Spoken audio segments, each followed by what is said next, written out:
सोच कर देखिए, इतिहास के सबसे शक्तिशाली ऋषियों में से एक अपनी जान बचाने के लिए भाग रहा है, लेकिन किसी सेना से नहीं बल्कि खुद भगवान के एक दिव्य अस्त्र से। ये कहानी उसी असाधारण टकराव की है। ये सवाल ही अपने आप में हैरान करने वाला है ना? आखिर भगवान कृष्ण अपने सबसे शक्तिशाली अजय सुदर्शन चक्र को एक महान ऋषि दुर्वासा के पीछे क्यों भेजेंगे? इस कहानी में जो दिखता है, राज उससे कहीं ज्यादा गहरा है। कहानी की शुरुआत होती है एक्शन के ठीक बीच से एक ऐसे सीन के साथ जो दिल दहला दे। एक ऋषि हैं जो डर से कांप रहे हैं और अपनी पूरी ताकत से भाग रहे हैं, और उनके ठीक पीछे है प्रकाश का एक धधकता हुआ चक्र, सुदर्शन चक्र। तो इस दिव्य टकराव को ठीक से समझने के लिए जरूरी है कि हम पहले इन दो महाशक्तियों को जान लें। एक तरफ है ऋषि दुर्वासा, जिनका गुस्सा ब्रह्मांड को भी कंपा सकता था, और दूसरी ओर खुद द्वारका के राजा भगवान कृष्ण। ये कहानी असल में दो बिल्कुल अलग तरह के शक्तियों के आमने सामने आने की है। एक शक्ति जो कठोर तपस्या से कमाई गई थी, और दूसरी जो खुद दिव्यता का ही स्वरूप थी। तो देखिए, एक तरफ हैं ऋषि दुर्वासा।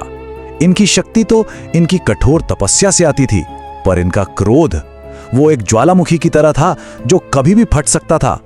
और दूसरी तरफ हैं भगवान श्री कृष्ण, जिनकी शक्ति की कोई सीमा नहीं थी, फिर भी वे एक सागर की तरह शांत और गंभीर थे।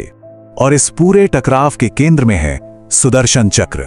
देखिए, ये सिर्फ एक हथियार नहीं है, ये तो स्वयं भगवान विष्णु की संकल्प शक्ति है। एक ऐसी दिव्य ऊर्जा जो केवल और केवल एक ही मकसद के लिए चलती है, धर्म की रक्षा। तो चलिए अब देखते हैं कि आखिर ये चिंगारी भड़की कैसे। इस विनाशकारी टकराव की शुरुआत हुई जब ऋषि दुर्वासा का वो मशहूर क्रोध भगवान कृष्ण के ही राज्य द्वारका में आ धमका। सब कुछ बहुत तेजी से हुआ ये कि दरबार में एक मामूली सी बात को ऋषि ने अपना अपमान समझ लिया, और उनका क्रोध इतना बढ़ गया कि उन्होंने पूरी द्वारका को ही नष्ट करने की धमकी दे डाली। भगवान कृष्ण ने उन्हें शांत करने की बहुत कोशिश की, पर ऋषि का अहंकार उनके विवेक पर पूरी तरह हावी हो चुका था। ऋषि की ये धमकी हवा में गूंज रही थी, और द्वारका पर एक भयानक संकट मंडराने लगा। अब भगवान कृष्ण के सामने सिर्फ एक ही रास्ता था, अपनी प्रजा की रक्षा के लिए एक कठोर कदम उठाना। और बस यहीं से उस दिव्य पीछा की शुरुआत होती है। लेकिन जैसा मैंने कहा, यह महज एक पीछा नहीं था, ये कहानी का वो मोड़ है जहां हमें इसका असली मतलब समझ में आता है।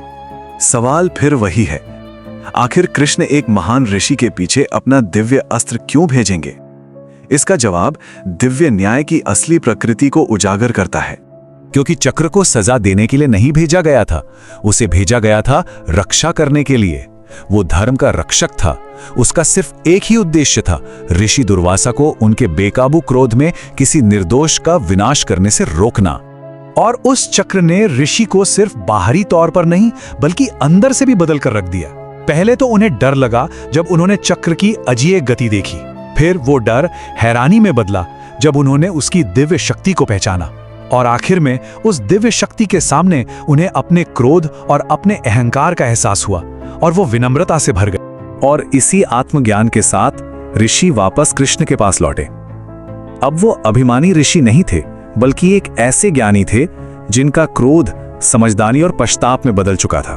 और भगवान कृष्ण ने अपनी असीम कृपा से ऋषि को तुरंत माफ कर दिया, और जैसे ही धर्म की रक्षा का काम पूरा हुआ, सुदर्शन चक्र एक पल में शांत होकर वापस कृष्ण की उंगली पर आ गया। ये कहानी हमें कुछ बहुत गहरे आध्यात्मिक सच सिखाती है। ये हमें याद दिलाती है कि सच्ची दिव्य शक्ति बदला लेने के लिए नहीं होती, बल्कि धर्म की रक्षा के लिए होती है। कि सबसे बड़ा अहंकार भी दिव्य इच्छा के आगे झुक जाता है, और असली ताकत अपनी गलती स्वीकार करने की विनम्रता में ही है। जैसा कि यह कहावत बताती है, भगवान का अस्त्र कभी भी व्यक्तिगत क्रोध या अहंकार के लिए नहीं उठता। उसका सिर्फ एक ही लक्ष्य है, धर्म की स्थापना और अधर्म का नाश। यह एक बहुत ही शक्तिशाली अनुस्मारक है। और ये हमें एक आखिरी विचार के साथ छोड़ जाता है, शक्ति का असली उद्देश्य क्या है? अहंकार की सेवा करना या किसी महान चीज को बनाए रखना?